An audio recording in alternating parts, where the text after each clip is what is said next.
স্কুলে ভারপ্রাপ্ত শিক্ষকদের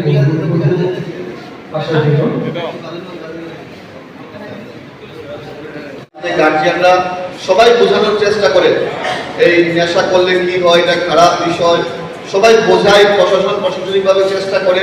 তারপরে একটা জায়গায় আমাদের আরো কিছু বিষয়ের উপর নজর দেওয়া দরকার, যেরকমভাবে ছাত্রছাত্রীরা যেন মাঠমুখী হয় সেই লক্ষ্যে আমাদের দায়িত্ব প্রত্যেককে নিতে হবে।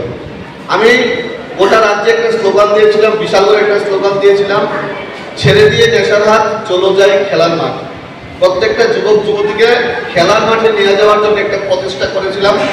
আমি নিজেও বিভিন্ন রাজ্যে বিভিন্ন প্রান্তে গিয়ে বিভিন্ন স্পোর্টস ইভেন্ট, ক্রিকেট, ফুটবল আমি নিজে মাঠে নেমেও খেলার চেষ্টা করেছি।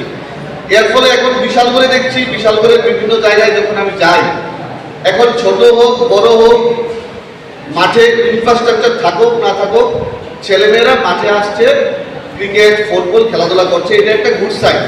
এবার আমরা যদি সবাই মিলে চেষ্টা করি যে প্রত্যেকটা ছাত্রছাত্রীকে মাঠমুখী করানো, অন্তত পক্ষে যেন হাফ এন আওয়ার করে হলেও বা 1 ঘন্টা করে হলেও যেন খেলাধুলা করে, তাহলে কিন্তু আমরা আমাদের লক্ষ্যে পৌঁছাতে পারবো, নেশামুক্ত ত্রিপুরা করতে পারবো এবং মোদিজির যে স্বপ্ন যুব সমাজকে ফিট থাকতে হবে সেই দিশায় কিন্তু আমরা পৌঁছাতে পারবো।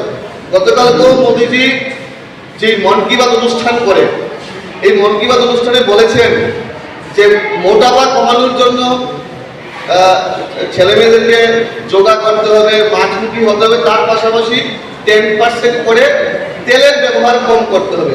তো এই বিষয়গুলো কিন্তু মোদিজিও যুব সমাজকে মোটিভেট করার জন্য বলে থাকে।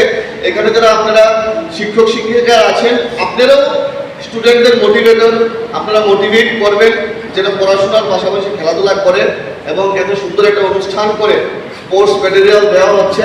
এই স্পোর্টস ম্যাটেরিয়ালগুলো যেন স্কুলের আলমারিতে আবদ্ধ না থাকে, এগুলো যেন ছেলে মেয়েদের কাজে আসে, সেই লক্ষ্যে প্রত্যেককে মিলে কাজ করতে হবে।